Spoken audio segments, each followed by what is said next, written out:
Hey there everyone, and I thank you so much for tuning in to yet another orchid adventure. Today what we will be focused on is the Cochleata orchid, also known as the cockle shell orchid and the octopus orchid. Okay, so first we are going to take a close look at the growth structure of the Cochleata. Taking a look at the pseudobulb, you will notice a very distinctive shape. It is very oblong, long, and also spindly in shape. The leaves on this orchid normally grows in pairs of 2. The way this orchid produces new future pseudobulbs will be found at the base of the actual pseudobulb, and you will notice it by seeing a nubbins or a bump that begins to protrude out of the actual base of the pseudobulb. The growth will become larger, where you will begin to see extensions of what will become the future foliage of this pseudobulb. And as it matures, eventually you will begin to see the actual formation of the new pseudobulb. The roots of the Cochleata orchid, as you can see here, is very tight and compact and growing very hardy. They are also very slim and slender, almost giving off a thread-like appearance. On matured pseudobulbs, you will begin to see a sheath develop, and within that sheath will eventually form what is called a spike or an inflorescence, where the blossoms will bloom from. And the spike will actually come from the centermost point of the leaf axil. So in between the 2 leaves will begin to protrude this long spike, where eventually you will notice the buds will come from this spike. And after that bud fully matures, what will come forth is something in the shape of a cockle shell, or what is known as an octopus blossom. Indeed, not only does this orchid have quite a unique shape, but also the striking colors and patterns also add to its uniqueness. And what attributes to this phenomenal shape and uniqueness and quality is the fact that this blossom is actually considered an upside-down blossom, where if you look closely, this labellum or the lip provides actually a hood shape, but if you look closely, you will see that this is actually the lip of the orchid. And what is actually dangling down, as if it is an octopus or the tentacles of the octopus, is actually the petals and the sepals. And because it is upside down, that is definitely the reason why it indeed looks like an octopus. Because if we were to actually look at this blossom right side up, you would see now it definitely looks like somewhat of a regular blossom, where you're seeing the lip and also the petals. But of course, I don't think it's as interesting as when it is upside down. And taking a closer look at this blossom, you will see just how unique and special this orchid is. First, you will notice quite a variation in color and a very nice contrast, if I might add. Here on the petals, you are actually seeing a very cool lime green color.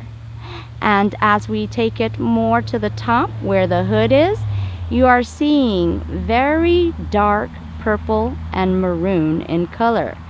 And in some areas it is so dark that it gives the impression of the color black. And also in the patterns of this orchid, you are noticing very nice striping, and also splotches at the base of the column, and also a very nice pattern on the column itself. And if we take a closer look at the hood, where you are seeing somewhat of a creamy yellowish greenish color, intermingled with a light maroon color, and you're seeing a nice veining in there as well. And this gives me the impression, I don't know, of a pattern somewhat similar to what tie-dye would leave. Indeed, very, very interesting. And taking a look at the back of this hood, you will definitely see the color variation of the purple, the maroons, and what appears to be black. Now, what I love most about this blossom's blooming potential is the fact that this is considered a free-flowering orchid and can bloom any time you have a matured pseudobulb. And as a matter of fact, on each matured pseudobulb, it is normal to find a sheath that will eventually provide you with a spike. And another interesting quality about this spike and these blossoms is that this can actually blossom for up to 3 to 6 months. Wow, that is a whole lot of blooming time. Taking a close look at the actual spike, you will notice nodes on this spike. And if we take an even closer look, you will see a very tiny new growth right in the center of that sheath, which this will also have a new growth in this sheath as well, and is the reason why this orchid is considered an orchid that can continue to bloom throughout. Now, the Encyclia cochleata is considered an epiphyte orchid, which means that in nature it would normally grow on trees or other vegetation. And because of this, it should be noted that it is suggested that this orchid be grown in bark medium. The care on this orchid is similar to that of the cattleya, in which it loves bright temperatures, and it also loves warm to hot conditions. This orchid loves to be grown between 50 and 85 degrees Fahrenheit. This orchid can appreciate a 15-degree drop in nighttime temperatures.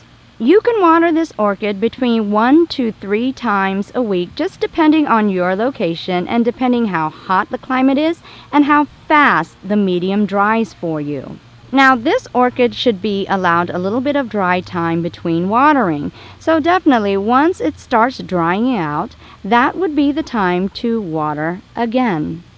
Now, if you want a very healthy orchid, one that can become free-flowering, blooming throughout the entire season, it is definitely suggested that you fertilize this orchid to keep it in tip-top shape. Now, although this orchid loves bright light, please note that these leaves are very, very sensitive. So to leave it in direct sunlight would be quite a bad thing for this orchid because these foliage very easily can be burned. Indeed, this Cochleata orchid, so unique, such a sight to behold, and can easily be seen as an orchid that is much desired by any true collector. Okay, folks, and just to give you a brief summary on what I think about this orchid. Oh my gosh, this is absolutely spectacular in its form and in its shape. The only one that can actually rival this orchid right here would be the Dendrobium spectabile. Other than that, I think this is one of the most original looking orchids right here. Not only does it have that beautiful cockle shell shape right here as the hood, but indeed it has these fabulous, very flamboyant tentacle shaped petals that make it appear to be simply just freely swimming within the clear waters. Indeed, this is so beautiful, so spectacular, and I put this up there again with the spectably and also the lady slippers or the paphiopedalums, because indeed they are just so spectacular in their shape, their coloration, their patterns. Oh my gosh, this is an orchid for any true collector, because indeed this is an orchid that catches attention, a focal point, and will strike a conversation. I absolutely love this orchid, and I indeed recommend it for anyone that does not have one. Go get one. You guys can't miss out on such a spectacular specimen right here. Indeed, the Cochleata Orchid. And I thank you guys so much for tuning in to yet another orchid adventure with me, Maria Young, and I ask you guys to please stay tuned for more.